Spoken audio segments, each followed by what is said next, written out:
जोहार। मैं आनंद कुमार और जनमन की बात में आपका स्वागत है। दोस्तों, लोकसभा चुनाव में झारखंड से जुड़े रोचक और दिलचस्प तथ्यों पर मैं पहले 2 वीडियो बना चुका हूं और दोनों को आपने खूब पसंद भी किया है। इसी कड़ी में ये तीसरा वीडियो है। उम्मीद है कि ये भी आपको पसंद आएगा, क्योंकि मैं पहले ही बता चुका हूं कि झारखंड में वर्तमान में कितने ऐसे सांसद हैं जिनका संबंध बाहर के राज्यों से है। ऐसे 3 सांसदों के बारे में मैंने बताया था जो बिहार के एक ही जिले से आते हैं। लेकिन आने वाले वीडियो में मैं एक एक करके कुछ ऐसी हस्तियों के बारे में आपको बताऊंगा जो देश विदेश में चर्चित रहीं और उन्होंने झारखंड से लोकसभा का चुनाव जीता। इन हस्तियों में वैसे भी लोग हैं जिनका संबंध झारखंड की माटी से रहा है और ऐसे भी लोग हैं जो बाहर से आए लेकिन काफी बड़ी शख्सियत, काफी चर्चित शख्सियत रहे। इन पर बात शुरू करेंगे, तब तक आप चैनल को सब्सक्राइब कर लीजिए। चैनल को सपोर्ट करना चाहते हैं तो ज्वाइन भी कर सकते हैं। वीडियोस को शेयर करें और कमेंट करके अपनी प्रतिक्रिया जरूर दें दोस्तों। तो दोस्तों, इस वीडियो में बात करेंगे एक पुजारी की जो पोप की अनुमति से चर्च का कामकाज छोड़कर राजनीति में आया, जिसने 1977 के लोकसभा चुनाव में झारखंड की राजमहल सीट से चुनाव जीता और 1985 में साहेबगंज के बांझी में आदिवासियों के हक की लड़ाई लड़ते हुए पुलिस की गोलियों का शिकार हो गया। ये व्यक्ति थे फादर एंथनी मुर्मू, और जैसा कि नाम से ही जाहिर है, फादर एंथनी एक पादरी थे। जेसुइट पादरी फादर एंथनी मुर्मू को आपातकाल हटने के बाद 1977 में हुए आम चुनाव में जनता पार्टी ने संथाल परगना की राजमहल एसटी रिजर्व सीट से अपना उम्मीदवार बनाया था। 27 अक्टूबर 1930 को बंगाल प्रेसिडेंसी के दुर्गापुर में जन्मे माइकल मुर्मू के पुत्र एंथनी ने स्कूली शिक्षा रांची के सेंट जॉन्स हाई स्कूल से पूरी की। कॉलेज की पढ़ाई उन्होंने सेंट जेवियर्स कॉलेज रांची, संत स्टेनिस्लास कॉलेज हजारीबाग और डिनेवली कॉलेज पूना से की। फादर एंथनी मुर्मू एक पादरी, किसान और सामाजिक कार्यकर्ता थे। जनता पार्टी से पहले वे हुल झारखंड पार्टी से जुड़े थे और पोप की अनुमति से चर्च का काम छोड़कर राजनीति में आए थे। इलाके में एंथनी मुर्मू की बड़ी प्रतिष्ठा थी। फादर एंथनी 1977 में जनता पार्टी के टिकट पर चुनाव जीतकर मेंबर ऑफ पार्लियामेंट बने थे, लेकिन 1980 के आम चुनाव में कांग्रेस के सेठ हेम्ब्रम ने उन्हें पराजित कर दिया और चुनाव में हार के बाद फादर एंथनी मुर्मू सामाजिक कार्यों से जुड़ गए। दोस्तों, 19 अप्रैल 1985 यानी 19 अप्रैल 1985 को साहेबगंज से मात्र 15 किलोमीटर दूर बांझी नाम के स्थान पर फादर एंथनी आदिवासियों को उनका हक दिलाने के लिए लड़ी जा रही लड़ाई का नेतृत्व कर रहे थे। इस संघर्ष में 13 आदिवासी तो पुलिस फायरिंग के दौरान गलियों में और सड़कों पर मारे गए थे, लेकिन फादर एंथनी मुर्मू और उनके एक साथी मदन मुर्मू को बिहार पुलिस ने अनाज के गोदाम में बंद करके उस समय मार डाला था जब वे वार्ता करने के लिए एसडीओ और डीएसपी से मिलने आए थे। पत्रकार अनुज कुमार सिन्हा प्रभात खबर अखबार में अपने एक लेख में इस घटना का वर्णन करते हुए लिखते हैं कि उन दिनों अपने हक के लिए लड़ने वाले आदिवासियों को कुचलने के लिए पुलिस किस हद तक जा सकती थी, बांझी गोलीकांड उसका उदाहरण है। इस गोलीकांड पर विधानसभा से लेकर संसद तक में हंगामा हुआ था। न्यायिक आयोग तक का गठन हुआ था, पर इस आयोग की सिफारिशों पर आज तक कोई कार्रवाई नहीं हुई। अपने लेख में अनुज सिन्हा ने लिखा है कि उन दिनों उस क्षेत्र में शिबू सोरेन महाजनों के खिलाफ लड़ाई लड़ रहे थे, इसलिए महाजन आदिवासियों से नाराज थे। स्थानीय प्रशासन महाजनों के समर्थन में था। बांझी में एक तालाब था जहां वर्षों से संताल आदिवासी मछली मारते आ रहे थे। इस तालाब को मोती भगत नाम के महाजन को बंदोबस्त कर दिया गया और उसने संतालों को मछली मारने से रोक दिया। संथाल वहां किसी कीमत पर मछली मारना चाहते थे।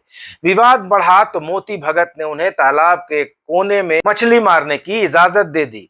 हंगामा तब शुरू हुआ जब मछली मारने के समय संथालों को तालाब से एक युवक मटरू मुर्मू की सड़ी गली लाश मिली, जो कुछ दिनों से गायब था।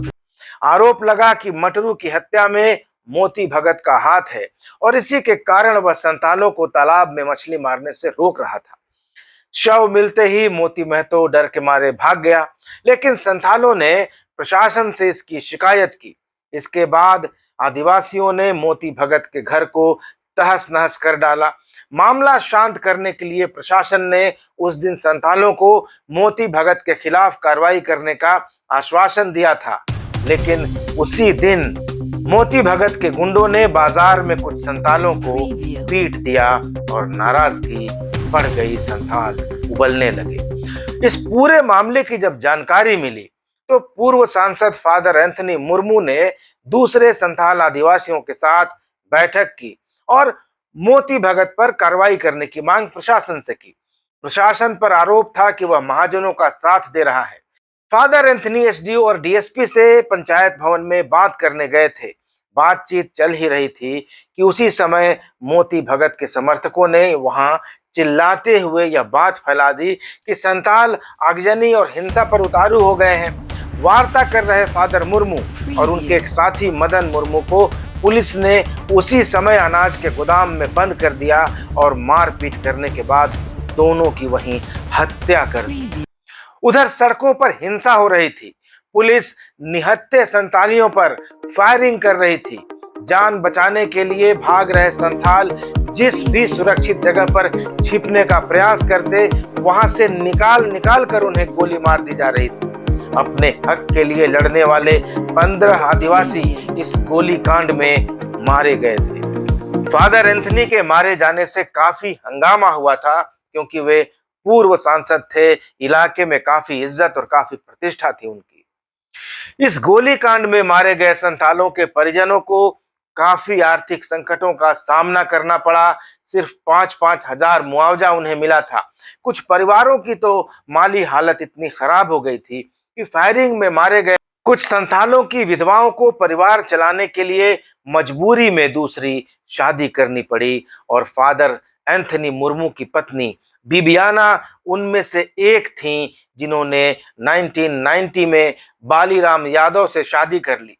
इसके पक्ष में तर्क देते हुए उन्होंने कहा था कि उनके पास अपने नन्हे से बच्चे को पालने के लिए कोई और चारा नहीं बचा था। इसी तरह मोड़गा मुर्मू की विधवा बालका हेम्ब्रम ने कहा था कि अपने बच्चों के लिए मजबूरी में उसने फिर से 1990 में विवाह किया, लेकिन मैं अपने पहले पति को भूली नहीं हूं, ऐसा बालका हेम्ब्रम कहती हैं। वे कहती हैं कि आज भी हर साल मैं अपने पति की याद में एक मोमबत्ती जरूर जलाती हूँ।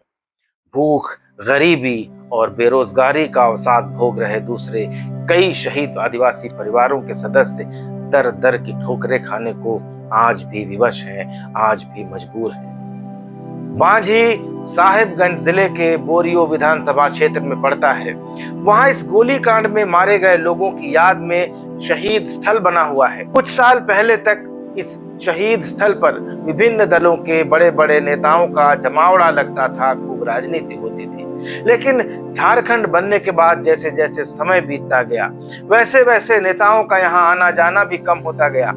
झारखंड को बिहार से अलग हुए 23 साल गुजरने को हैं। शिबू सोरेन 1985 में बांझी नरसंहार के बाद वहां गए थे। एंथनी मुर्मू समेत मारे गए लोगों के परिजनों से, विधवाओं से भी उन्होंने मुलाकात की। कई साल बाद वे झारखंड के मुख्यमंत्री भी बने, 3 बार सीएम रहे। अभी फिलहाल वर्तमान में उनके बेटे हेमंत सोरेन झारखंड के मुख्यमंत्री हैं। उनका विधानसभा क्षेत्र भी जो बरहेट है वो साहिबगंज जिले में ही पड़ता है। लेकिन अब तक इन शहीदों के परिजन उपेक्षित हैं। अपने अधिकार के लिए शहादत देने वाले ये संताल आज झारखंड आंदोलन के इतिहास के पन्नों से भी गायब हो गए हैं। दोस्तों, ये वीडियो आपको कैसा लगा? अपनी प्रतिक्रिया कमेंट में जरूर दीजिएगा। अगले वीडियो में मुलाकात होगी। चैनल को तब तक सब्सक्राइब कर लीजिएगा। इजाजत दीजिए। धन्यवाद। नमस्कार।